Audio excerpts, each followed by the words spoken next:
Kusagil 50 aastat pärast radiatsiooni avastamist ja tuumafüüsika kui teaduse teket loodigi esimesed tuumajaamad ehk esimene põlvkond tuumaelektrijaama. Nendest esimestest katselistest reaktoritest said praktiliselt laialt kasutust leidvad tuumajaamad 60-ndatel ja sündiski teine põlvkond tuumaelektrijaama. Ja sellest ma selles videos ka räägin. Kiirelt kordame üle tuumareaktori põhitõed. Tuumaelektrijaam töötab täpselt nagu tavaline soojuselektrijaam. Ainus erinevus on, kuidas soojus saadakse. Soojuselektrijaammas lõhutakse elektronsidemeid ehk keemiliselt saadakse soojus. Tuumaelektrijaamas genereeritakse soojust tuumasid lõhkudes. Tuumaelektrijaamas genereeritakse soojus tuumas või südamikus. Südamikus leidub meil siis uraan. Ja nagu looduses on ta seal 3 isotoobina. Kerge 234, mida on looduses alla 0,007%. Raske 238, mida on looduses üle 99,3%. Ja kõige tähtsam on keskmine 235, mida on alla 0,7%. Kõik 3 uraani, nii looduses kui tuumas, vaikselt lagunevad. Raske uraani puhul lagunevad pooled tuumad 4 miljardi aastaga. Tavaliselt laguneb esimese asjana ta alfa-osakeseks ja gamma-kiirguseks. Raske uraan laguneb ebastabiilseks tooriumiks, mis mõne päevaga laguneb edasi, ja siis edasi, ja siis edasi, kuni lõpuks jääb järgi plii. Ja kogu ahel võtab aega kusagil 240 000 aastat. Keskmine ja raske uraan lagunevad sarnaseid teid pidi. Kuid mõnikord väga harva, juhtub midagi erilist. Keskmine ja raske uraan ei lagune nagu tavaliselt, vaid nad lähevad lihtsalt pooleks. Nad poolduvad 2 väiksemaks tuumaks ja vabastavad neutroneid. Need neutronid tabavad teisi uraani tuumasid, muutes need raskemaks. Kui neutron tabab rasket uraani, muutub see plutooniumiks. Sellest ma räägin natuke hiljem. Kui need tabavad aga keskmist uraani, muutub see uraan 236, mis on nii ebastabiilne, et 80% tekkinud uraanist pooldub koheselt ja vabastab 2-3 neutronit. Need tabavad rohkemaid uraane ja tekib ahelreaktsioon. Looduses ei teki ahelreaktsiooni, kuna neutronid ei taba teisi uraani aatomeid. Need lihtsalt liiguvad liiga kiiresti. Need neutronid eraldatakse uraani mineraalist ja nad lagunevad 12 minuti pärast prootoniks ja elektroniks. Ma tean, tuumafüüsik on imelik.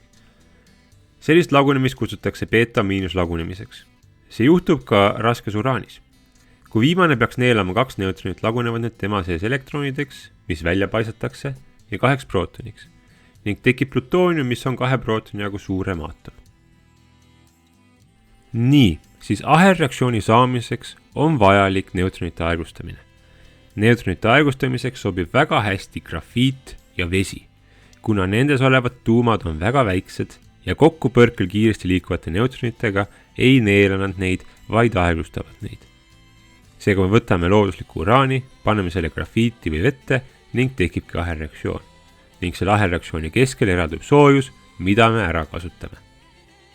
Kui tuumas kasutatav uraan on looduslik, siis vajab tema ahelreaktsiooni saamiseks kõvasti rohkem abi ja kõvasti rohkem neutronite aeglustamist. Kuid kui tegemist on rikastatud uraaniga, kus on rohkem keskmist uraani, siis vajab ahelreaktsioon vähem abi. Uraani saab rikastada seda tsentrifuugides ja tavaliselt pole rikastatud uraanis rohkem kui 3% keskmist uraani. Kui ahelreaktsioon käima läheb, tekib uraan 236 ja plutooniumi, mis hakkavad ahelreaktsiooni ise toitma ja tuuma efektiivsus suureneb. Ahelreaktsioon lõpeb, kui süsteemi peaks sattuma midagi, mis neutroneid neelab, nagu boorist kontrollvardad või uraani laguproduktid.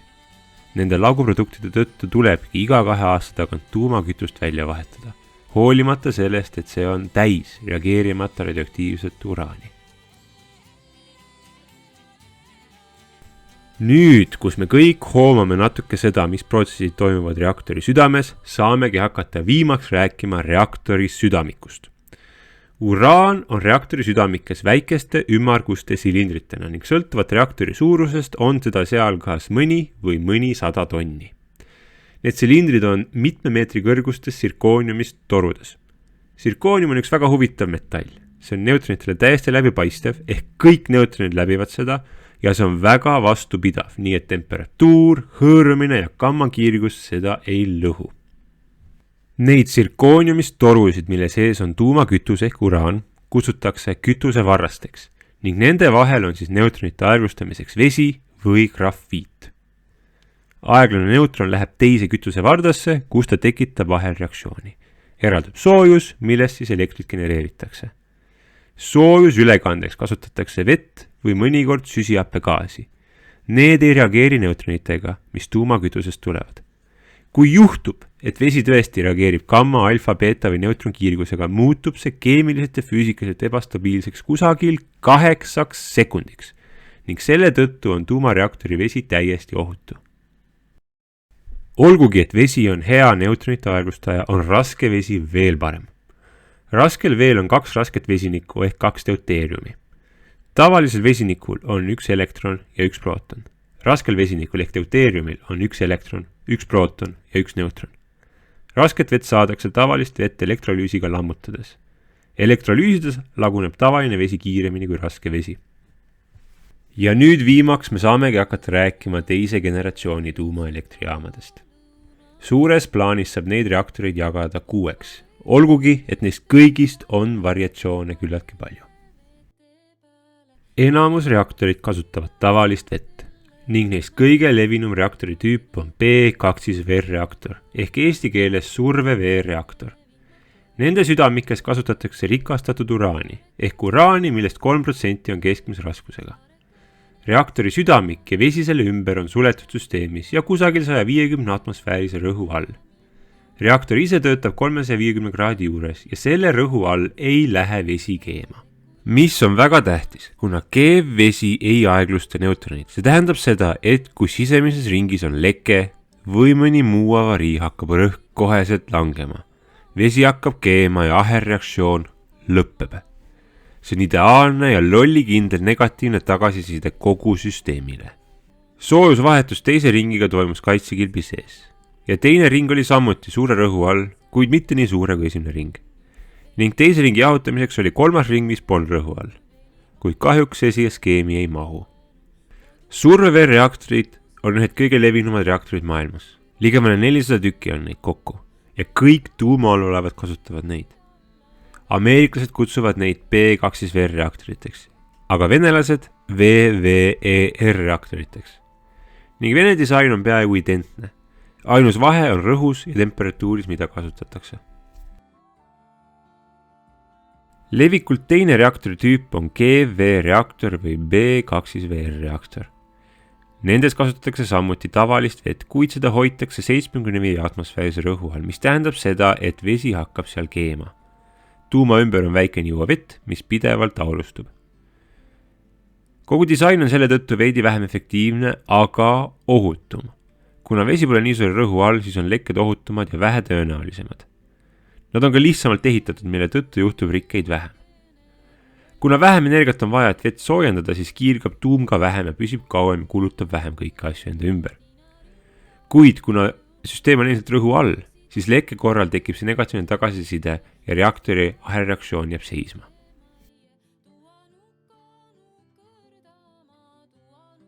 Kanadalased ja britid mõtlesid välja hoopis teise reaktori tüübi nimega surveraske-veerreaktorid või PH2-veerreaktorid või kandureaktorid. Kuna nendes reaktorites kasutatakse tavalist uraani, siis oli vaja neutronite aegustamiseks väga efektiivset aegustajat ja valiti raske vesi. Raske vesi on rõhu all, et vältida keemist. Erinevalt tavalistest tuumasüdamikest on nende reaktorite kontroll vardad uraanivarrastega risti. Avarii korral lükatakse vardad sisse. Kuid on ka teine variant. Raskele veele lisatakse kadioliiniumi, mis nagu boor neelab neutroneid ja lõpetab tuumareaktsiooni momentaalselt. Ning muidugi lekke korral langeb rõhk, vesi hakkab keema ja lõppeb ahelreaktsioon. Oli ka reaktorid, mis ei kasutanud vett. Gaasjahutusega reaktorid või AGR-reaktorid kasutasid rõhu all olevat süsihappegaasi. See süsihappegaas saavutas meeletud temperatuurid üle 600 kraadi, mis tegid selle reaktori üheks kõige efektiivsemaks maailmas. südamikus kasutati rikastatud uraani.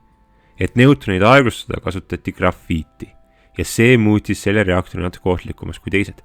Grafiit ei kao ära, kui peaks olema voolukatkestus ja ka grafiit jääb lõputult ahelreaktsiooni toitma. Selle probleemi üle saamiseks muidugi on meil kontrollvardad ja teine hädavariant on ahelreaktsioon lõpetada süsteemi lämmastikuga üle lastes. Lämmastik neelab neutroneid ja tema radioaktiivdisotoobid lagunevad kiiresti, muutes selle süsteemi täiesti ohutuks.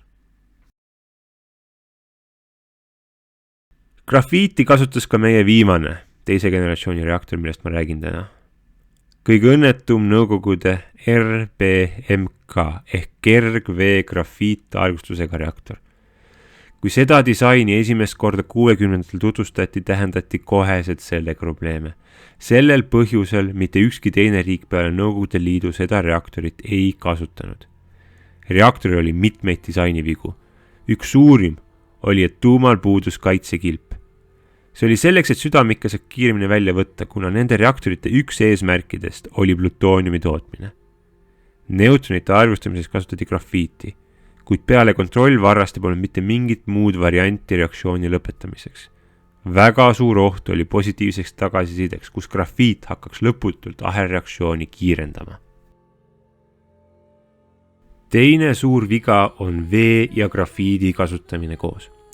Nii vesi kui grafiit mõlemad aegustavad neutroneid, kuid grafiit teeb seda paremini.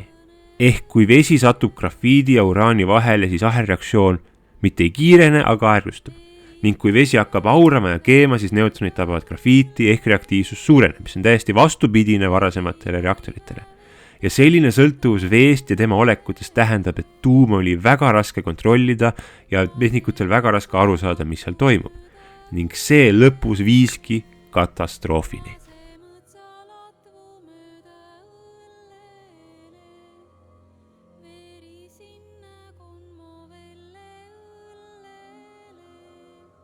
Kõige hullem tuumakatastroof juhtuski RBMK reaktoriga.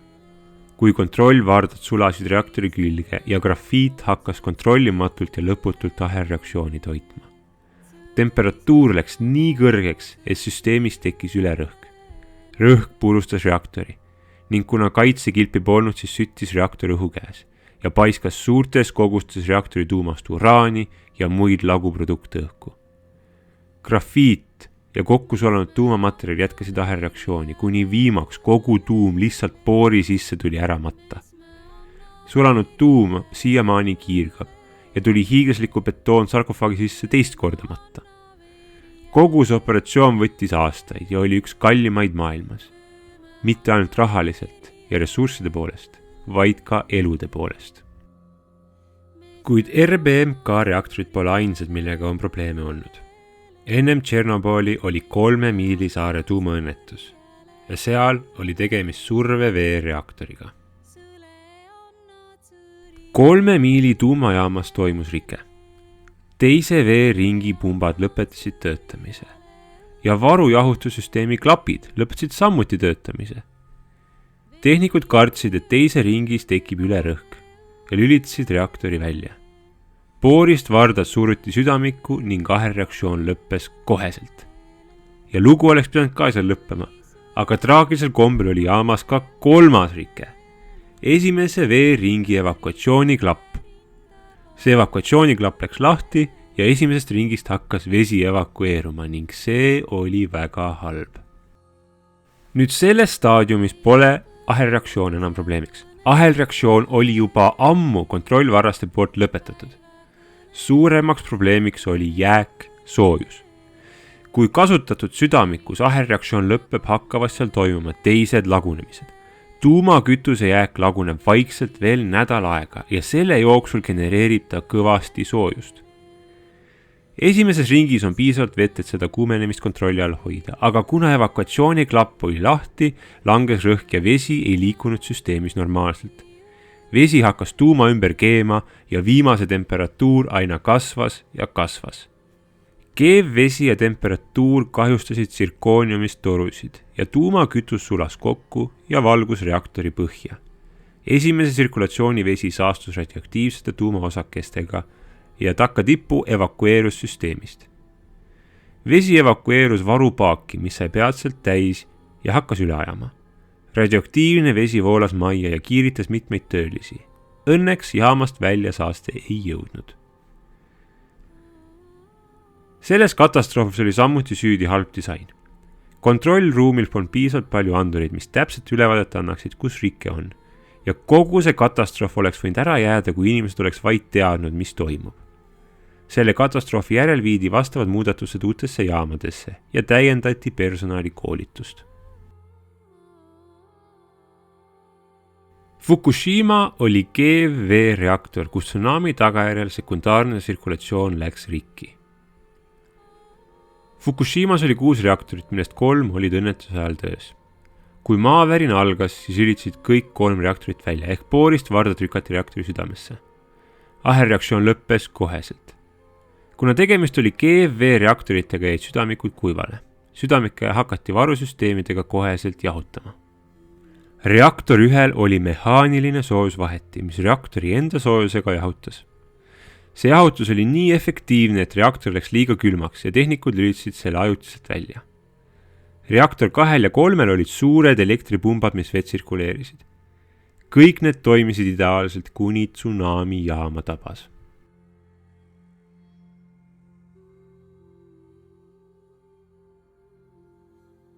Kõigi reaktorite varugeneraatorid olid keldrikorrustel, mis üle ujutati. Kogu jaam jäi elektrita. Reaktor 1 jaotusklapp, mille tehnikud olid kinni pannud, töötas elektri peal ja seda ei saadud lahti. Reaktor hakkas kuumenema ja sirkoonium sulas ära. Reaktori südamik valgus reaktori põhja, kus ta veega keemiliselt reageeris. Tekkis vesinik, mis peatselt plahvatas. Reaktori kest läks katki ja suurtes koguste radioaktiivseid laguprodukte läks atmosfääri. Reaktor 2 ja 3 hakkasid pumbad akude peal töötama, kuid viimased jooksid paari päevaga tühjaks. Kuna tsunami oli kogu Jaapani ära laastatud, ei jõutud elektrivõrku taastada. Kui pumbad otsad andsid, kordus sama stsenaarium nagu reaktor 1. Tekkis vesinik, mis plahvatas. Traagilisel kombel lekkis vesinik ka reaktorisse 4, mis samuti plahvatas. Terve selle katastroofi keskel tehnikud meeleheitlikult proovisid reaktorisse vett saada. Nad parandasid generaatoreid, liine, kilpe, pumpasid tuletõrjeautodega vett reaktoritesse, kuid mitte midagi lõpus ei aidanud. Nende ebaõnnestumise tõttu sattus suurtes kogustes saastet vette ja õhku, kuid enamus neist saasteainetest olid lühiajalised ja suurt kahju keskkonnale polnud. Kiire reageerimise tõttu oli ka sellel katastroofil üpris vähe kannatanuid. Otseselt kiiritusse on praeguseks surnud vaid üks inimene. Psühholoogiline trauma ja stress, mis õnnetusega kaasnesid, on arvatavasti rohkem inimesi tapnud.